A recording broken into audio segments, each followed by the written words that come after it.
Goodness. No. There we are. We are live. Hello, everybody. Hello. Some people already from Canada. Ooh, hello, Michael. Elvira from Italy. Lloyd from New Zealand. Do you know, this is why I love these things. It's like connecting this world of like-minded people. Norway, Italy, Hertfordshire, Ontario, Canada. Lots of people on YouTube at the moment. I hope we are live on Facebook. If you're on Facebook, do... there we are. Hello from Germany. Lovely. Hey. We are on Facebook as well, although most people commenting do seem to be on various YouTube channels, so that's fine. Prince Edward Island. Oh, my goodness. Massachusetts. Wow. Oh, now we can't. It's hard to keep up You're now. Coming in thick and fast. Yeah. How fabulous is that? South Wales, Wyoming. Orkney. Oh, my goodness. New Forest. Lots of... Netherlands. Oh, wow. We have Hello, Prague. Everyone. We have Prague. Prague. I have such good memories of Prague. Do you have good memories? We have some very good memories of Prague. Yeah. We have some very good memories of various places here, to be honest. I do miss the Czech Republic, though. I've got to say, it'd be lovely to go over there again and see everybody. I hope everybody's got their tea. I've got my Alice in Wonderland mug, and it says, "Why, sometimes I believe as many as 6 impossible things before breakfast." Yeah, and I have my wizard smoking a pipe mug. So, appropriate cups for this evening. Hello, darlings. Hello. I have to come closer to read it because I've got the wrong glasses. Your mug is popular. It's my Bobby S. Druid Wendigo. Oh my God, it's Dave the Bard. You don't understand how excited I am right now. I could cry right now. Sorry, this is just unexpected. Bless. Well, Druid Wendigo, loads of love to you. Aww. Oh. Well, don't. Yeah. Oh, how exciting! Yay. That's really nice. Well, lovely to meet you all. Oh, thank you, Kathy. My eye is slowly getting better. Although I took some antihistamines and I've been snoring all day apparently. So I can vouch for that. It knocked me for silly. But there you go. Yeah. So we are all gathered from all sides of the world. Everywhere. Look at that. It's just fantastic. Switzerland, all over the world. Donegal, Belfast, lots of Canada, Scotland. We have 240 webcams, which is lovely. Yeah, that is just beautiful. Just so lovely to see everybody here coming up. And Kent, Devon. That's the allotment going. Oh my God! I'll be back in a minute. Oh, do you know what? It's been such a weird time. I haven't done so much on the allotment, and I mean, I've tried to do lots of filming, but it's just been such a complicated time. But I do promise I have got a couple of stonker videos that I just need to get going. So I promise everybody's waiting for allotment videos and our weird trips out. They are coming. Just good. Well, we said that we were going to talk about animism and not just waffle all night, and we're 3 minutes in already. Blimey. So it goes so quick. Let's just begin by, for just one moment, stop typing. It's just people coming in. Yeah, just move away from the keyboard and let's just close our eyes for a moment and just become aware of the room or space around you. And let's take a long, slow breath together with the earth beneath us.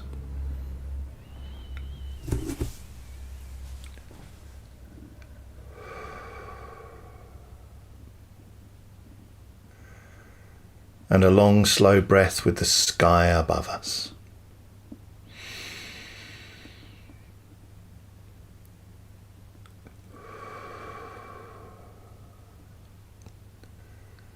And a long, slow breath with the seas and the rivers and the lakes and streams of your lands.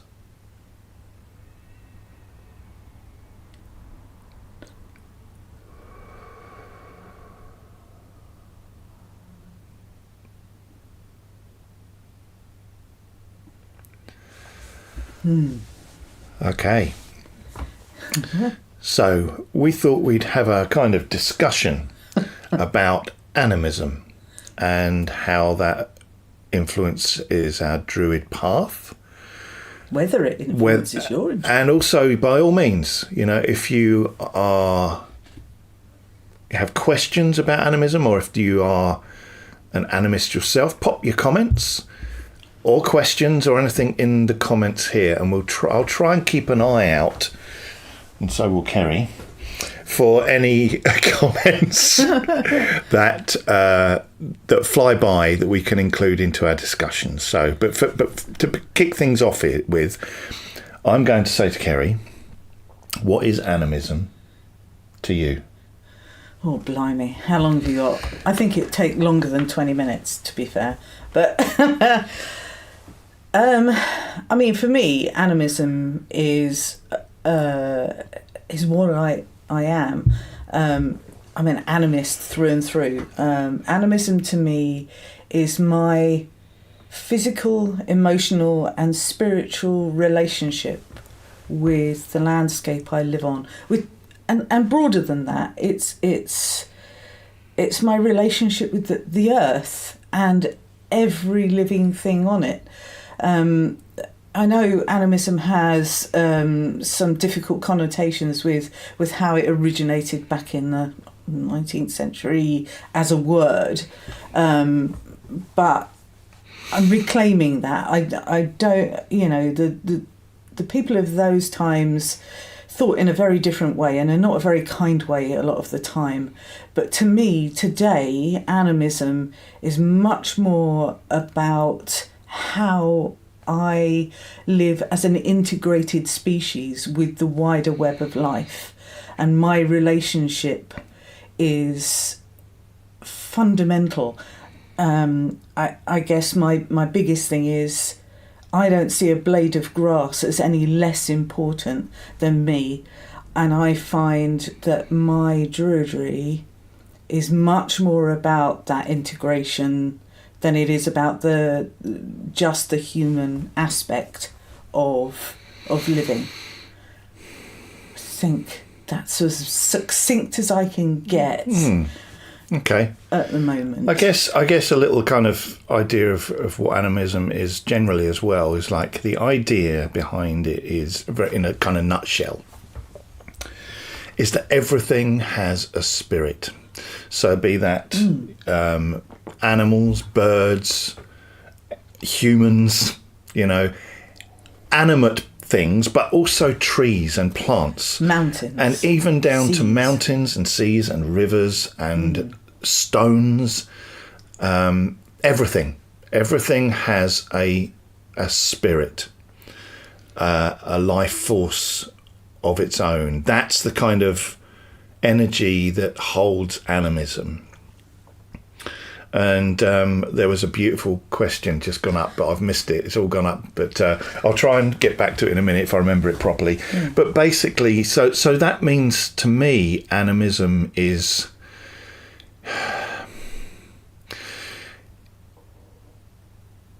it's a communication and a relationship with the natural world that goes beyond a physical relationship to it.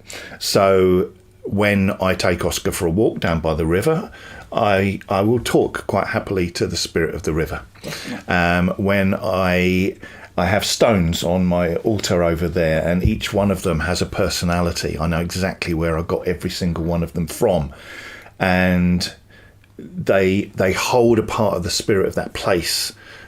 Before I took them, I asked them and said, "Will you come home with me?" And sometimes I got a distinct no, and I put it back.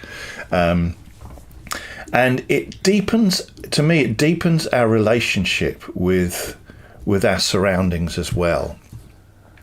It's and it also is. It's my personal way also of viewing what we may call the gods, because to me the gods are animistic spirits of the natural world.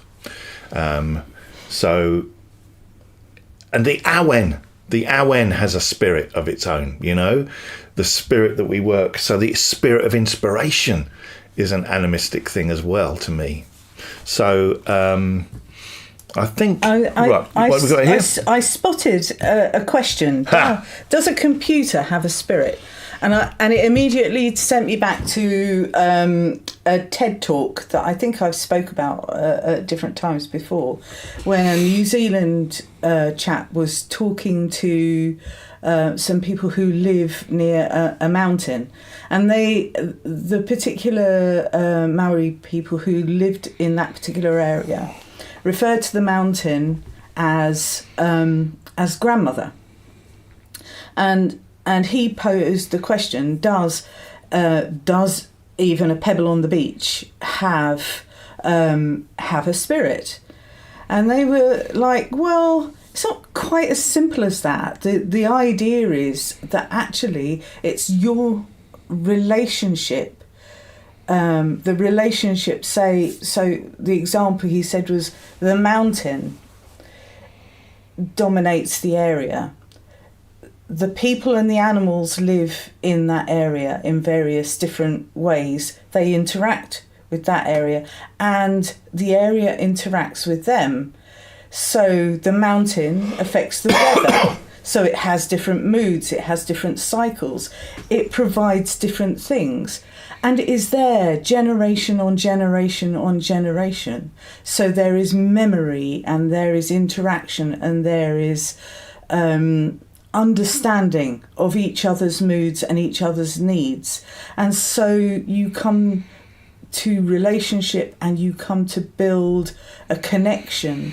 And because we are human, we interpret those things in a very human way. And there's nothing to say that a vulture or an eagle doesn't have a narrative in its own language and fashion, or a nest of ants, or all of those things are in relation, and we are in relation with that. So in some ways, when I look at a pebble, I can, like Dave was saying, the stones on the altar, he has a relationship with that. So to him there's a spirit attached, and that's, that goes from the tiniest thing to the most enormous thing.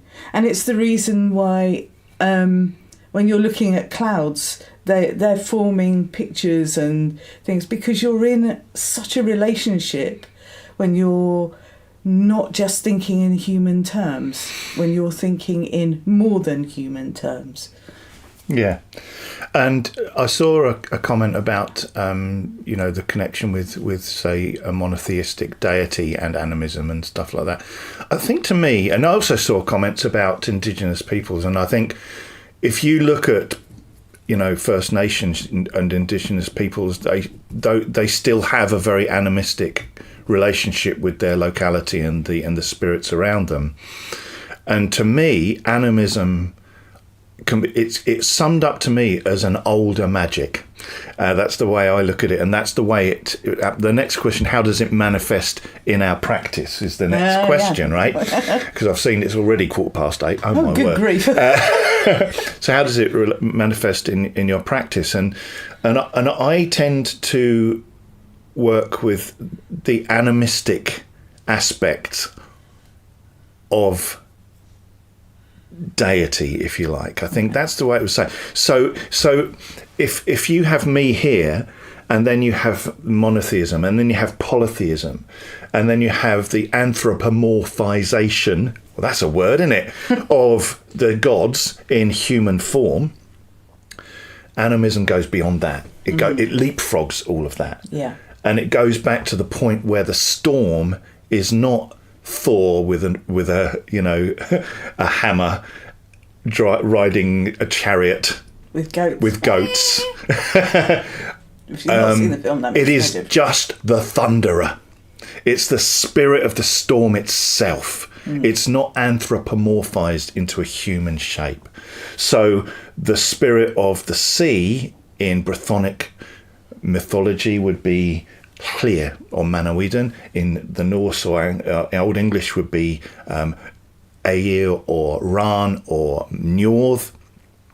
But ultimately, to me, They are the names that humans have given that same animistic spirit of the ocean. Doesn't matter what I call it, to be honest with you, but sometimes it's nice to name it, and to develop that relationship with it. Yeah. But the spirit of the sea is not Poseidon striding across as a human shape with a trident. Well, it's not, to me, it's not. We're talking about how we see things. To me, I don't see that. I don't see a human shape. I have always wondered why the pagan gods are the shape of one species of the earth, i.e. an ape, humanity, when there is a myriad of an almost countless amount of life forms of the earth. Why are the gods the shape of us?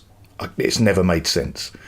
I think in a lot of cultures they are different things. Like Anansi comes as a spider sometimes. Yeah, see that, or that kind of almost makes more sense to me. But then that spider energy sums up the energy of that spirit, doesn't it? So there you go. Anyway, so how does it manifest in your practice?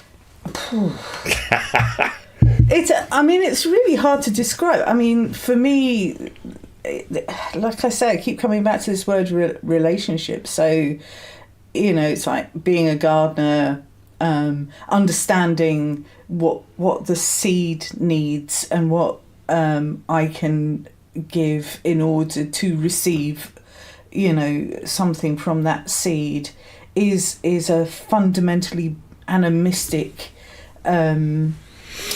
practice for me, and I suppose it sums it up. I know from all of the wisdoms of my human world that a seed needs certain things, and I can provide those things, and in return that seed, if I nurture it, it will grow and offer me courgettes or zucchinis, or and the exchange is that as long as I make sure that seed can flourish thereon afterwards, there's an exchange of energy between, and when I sit in the landscape, I am sitting with the more than human world.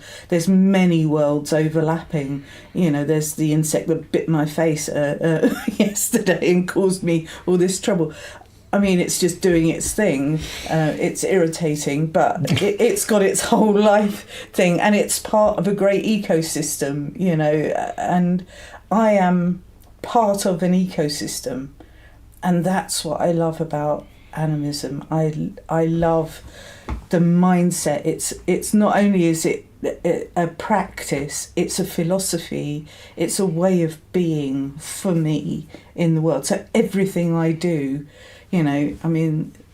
is just dictated. And sometimes that's really hard when you're watching a programme about where your food comes from and various things, and seeing how other people deal with the world, and your animistic soul is screaming at the TV, could you just be a bit kinder? Could you just be a bit more open to the fact that human stuff is not the only necessity? It's a complicated relationship. Yeah.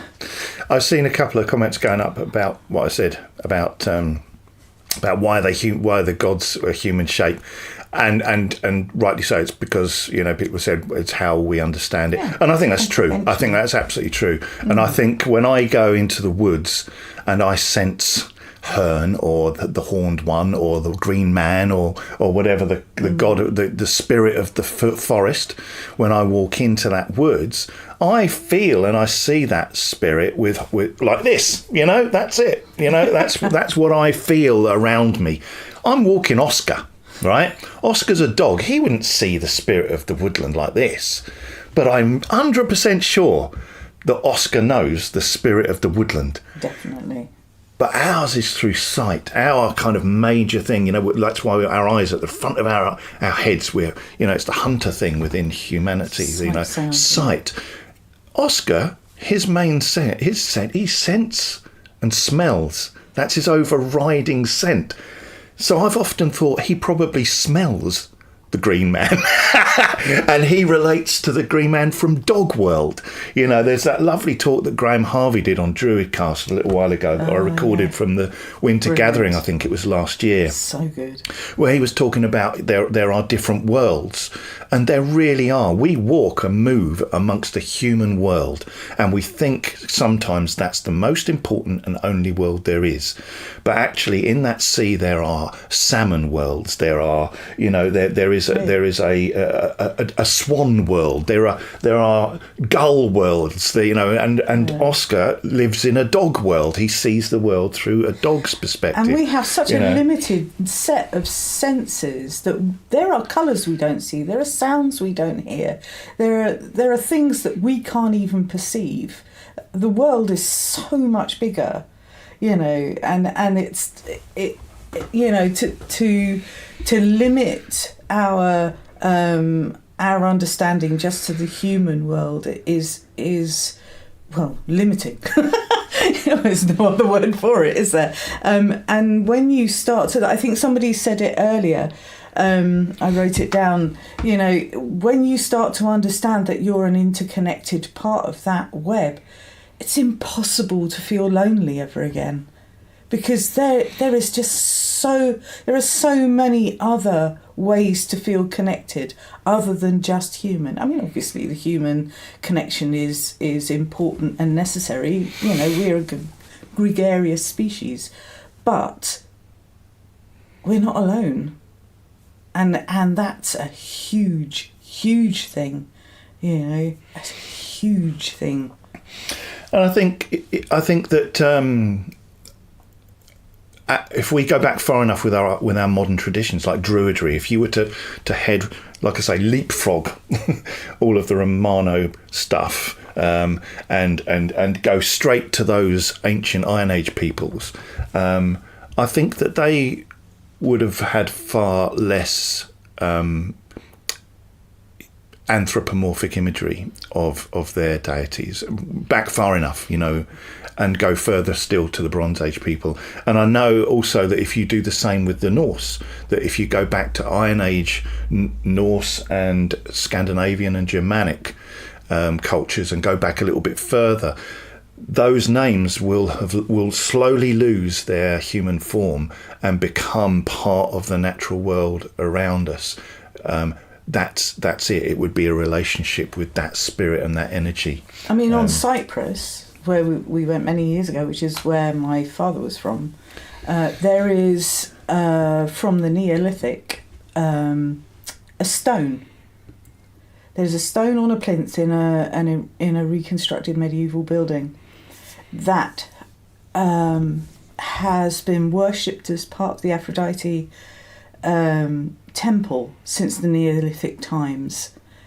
And I can tell you right now that walking into the place where that stone resides, even though it stood on, you know, a wooden box open to the air, in, you know, glass cages in a reconstructed building, takes your breath away with the energy of it and the sense of relationship that it has had with generation after generation after generation.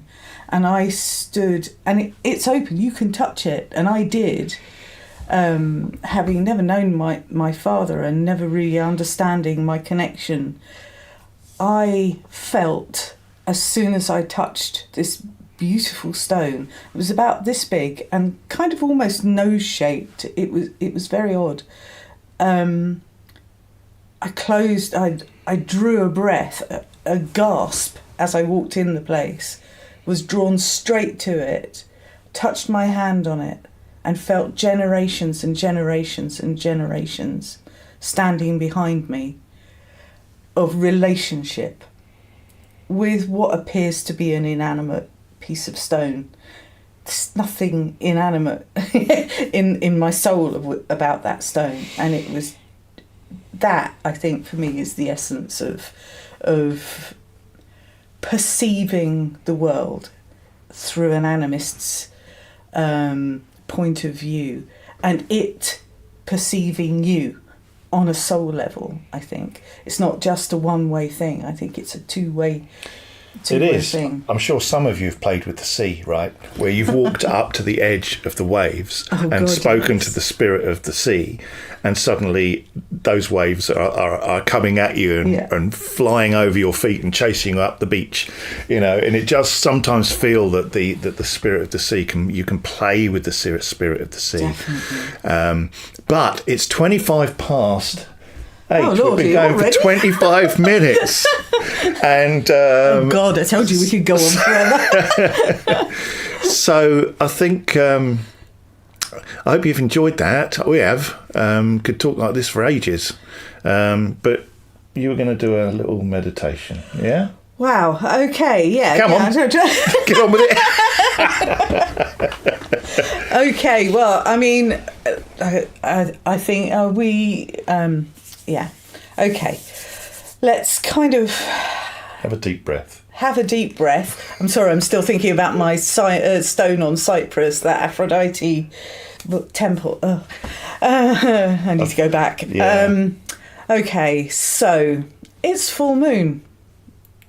And wherever you are in the world, I'm sure the full moon is there for you at this time.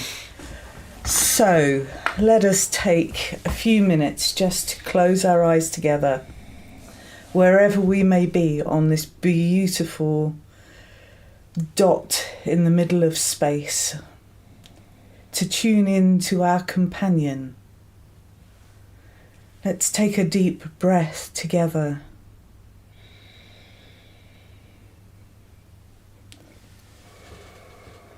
We feel ourselves within our environment. There are the modern trappings, our home, our gardens maybe, our neighbourhoods, and everywhere within that neighbourhood, in every nook and every cranny, flying through the air, walking, moving, seen and unseen, are many, many more lives. And wider still, into the countryside,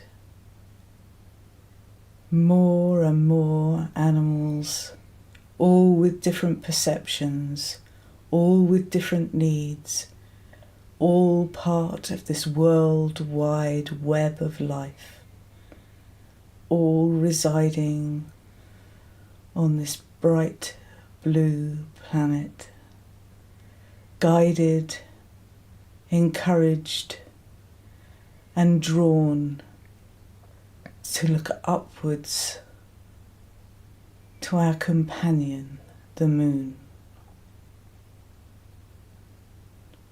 We see the face of the moon, bright, radiant with reflected sunlight, full and bright, shining down, unifying us in that gentle, gentle light. Everyone perceiving, everyone understanding, everyone with their own story of their relationship with a bright, full moon. Bathed in that moonlight, veils are stripped away. We come together, a multiplicity of lives, all under that one gazing face that affords us such grace, such stillness, such light. And we all dream our dreams. We are guided, we are nurtured. Our tides ebb and flow. all under this one true companion of the earth.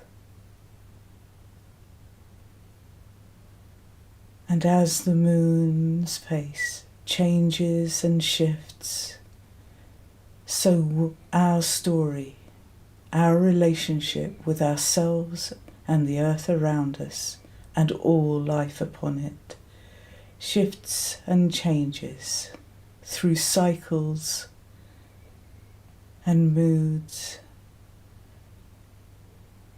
and we find ourselves united under the gaze of our moonlit companion. Never alone, always together. Many eyes, many minds, many thoughts, many stories, many ways to perceive a beautiful symbol of companionship and beauty. We feel each life valued equally under this beautiful moon. Draw in a long, slow breath, whether it's daytime or nighttime, whether the moon is covered by clouds or the sun eclipses it for the moment. That face is there, watching, being with us, uniting us in a single image. Powerful. And when you are ready, take another long, slow breath filled with the power of the moon in its fullest phase, bright and full, energizing and calming, all at the same time. And let that breath go and be here in this room, in this moment, united across the world with the great web of life.